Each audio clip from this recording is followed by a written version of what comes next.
नमस्कार. मी शिवाजी काळभोर, पत्रकार, सातारा. यशवंत महाराष्ट्र युट्यूब मध्ये आपलं स्वागत आहे. शेवटी महादेव जानकर यांना देवेंद्र फडणवीस यांनी डावललंच असं म्हणता येईल. लोकसभेच्या वेळेला महादेव जानकर यांची त्यांना खूप गरज होती, कारण मोदींना परत पंतप्रधान करायचं होतं आणि महाराष्ट्रात कुठंतरी वातावरण महाविकास आघाडीच्या बाजूने आहे हे त्यांना जाणवलं होतं. त्यामुळं त्यांनी जानकर साहेबांशी युती केली आणि परभणीची एक जागा त्यांना दिली. परंतु तिथं काम त्यांच्या बाकीच्या पक्षाने केलं नाही आणि ते निवडणूक तिथं हरले. आता याचा परिणाम महादेव जानकर यांच्या राष्ट्रीय समाज पक्षाचा प्रभाव असणाऱ्या इतर लोकसभा मतदारसंघामध्ये किती पडला याचं गणित त्यांनी मांडलं किंवा काय माहीत नाही.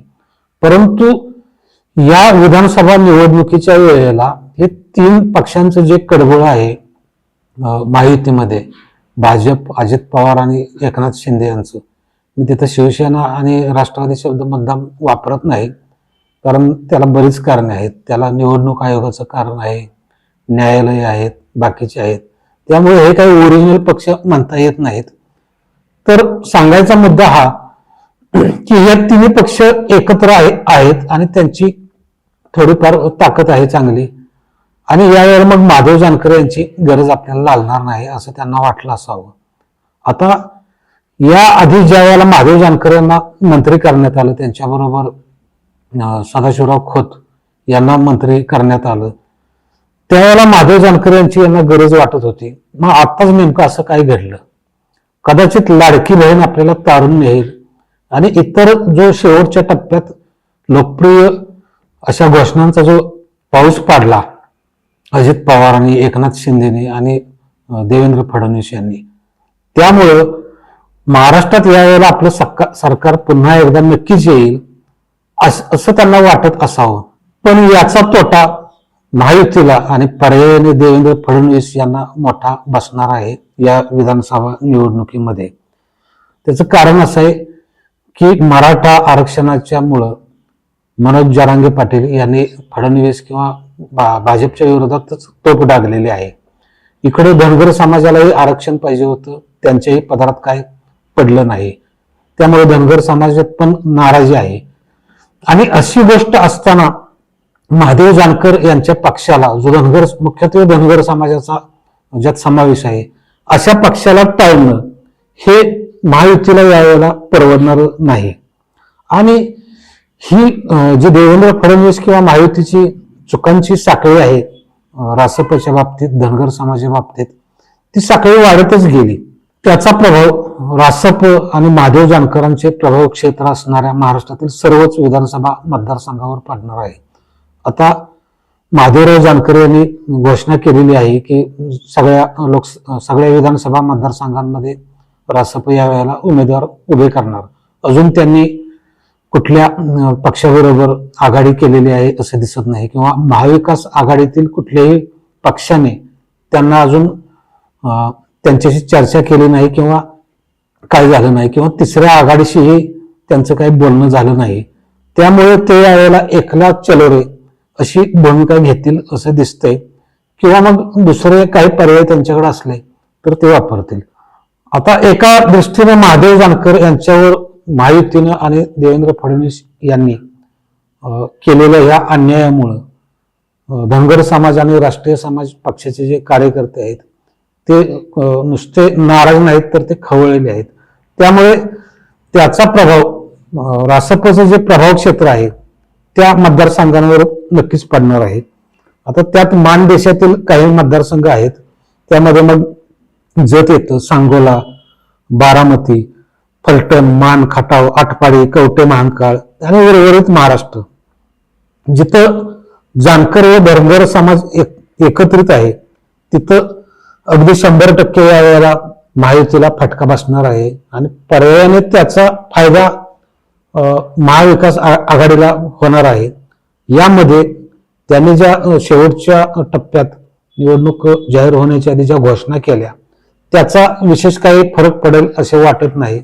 आता सातारा जिल्ह्यापुरता जर विषय बोलायचं म्हटलं या रासप किंवा महादेव जानकर यांच्या बाबतीत, तर फलटणमध्ये धनगर समाज मोठा आहे आणि सगळ्यात जास्त धनगर समाज मान खटावमध्ये आहे. मग इथं आता जयकुमार गोरे भाजपचे उमेदवार असतील आणि तिथं फडणवीस यांच्या नावाचा पुकारा करून जयकुमार गोरे प्रचार करत असले किंवा त्यांच्या कामाचा ढेंडोरा पिटत असले तरी या वेळेला मग त्यांची परिस्थिती जानकरांच्यामुळे अवघड होईल असे दिसते. आता या पार्श्वभूमीवर जर तुम्ही आधीची रासपची ताकद लक्षात घेतली तर किंवा निवडणुकीची मतं लक्षात घेतली तर याचा फटका कशा पद्धतीने बसू शकतो याचा तुम्ही विचार करू शकता. 2014 मध्ये जयकुमार गोरे हे निवडून आले, त्यांना 75,000 मतं मिळालेली होती. शेखर गोरे यांना 52,000 मतं मिळाली. सदाशिवराव पोळ यांना 35,000 मतं मिळालेली होती. सदाशिवराव पोळ हे राष्ट्रवादीचे उमेदवार होते, पण जयकुमार गोरे 75, सदाशिवराव पोळ 35, शेखर गोरे 52. या 52 मध्ये रासपचे तिकीट महादेव जानकर आणि शेखर गोरे यांना दिलेले होते. आता ही दोन्ही एकत्रित मतं सदाशिवराव पोळ आणि शेखर गोरे यांची 87,000पेक्षा जास्त होतात. म्हणजे इथे विचार केला पाहिजे, रासप आणि राष्ट्रवादी जर एकत्रित असले किंवा शेखर गोरे तर नक्कीच जयकुमार गोरे यांच्यापेक्षा त्यांना मतं जास्त होती. आता 2019चा जर विचार केला तर रासप हे फडणवीसांच्या बरोबर किंवा महायुती बरोबर भाजप बरोबर होते आणि जयकुमार गोरे हे भाजप बरोबर म्हणजे भाजपमधून निवडणुकीला उभे राहिले. त्यांना 91,000 मतं पडली आणि प्रभाकर देशमुख यांना 88,000 मतं पडली. शेखर गोरे यांना 37,000 मतं पडली. आता टोटल जर मतं बघितली जयकुमार गोरे यांची अगदी रासप त्यांच्या बरोबर असून तर ती जवळपास 1.25 लाख होतात. आता लोकसभेला हे महादेव जानकर बरोबर होते किंवा लोकसभेचे जे खासदार आता निवडून आलेले आहेत धैर्यशील मोहिते पाटील यांच्या विरोधात जे त्यावेळेचे विद्यमान खासदार होते रणजितसिंह निंबाळकर, त्यावेळेला मान खटावमधून 20,000पेक्षा जास्त मतं रणजितसिंह निंबाळकरांना मिळाली. पण यात महादेव जानकर यांचा मोठा वाटा असावा असं मला वाटतंय. आता लोकसभेत महादेव जानकर यांच्यासाठी जास्त परभणीत प्रयत्न न करता फक्त आपलेच उमेदवार पाहिले आणि त्यांना निवडून आणण्यासाठी भाजपनं प्रयत्न केले. परंतु आता विधानसभेच्या वेळेला दुर्लक्ष केलं. त्यामुळे मग आता महादेव जानकर कशा पद्धतीने आता उमेदवार उभे करतात आणि त्याचा फटका भाजपला आणि महायुतीला कशा पद्धतीने बसतो ते आपल्याला पाहावं लागेल. स्वतः महादेव जानकर कुठल्या मतदारसंघातून इच्छुक उभे राहणार आहेत किंवा उभे राहणार नाहीत तेही माहीत नाही. परंतु येत्या 2-4 दिवसात त्यांची भूमिका आपल्याला समजेल, त्यावेळेला आपण या विषयावर नक्कीच बोलू. नमस्कार.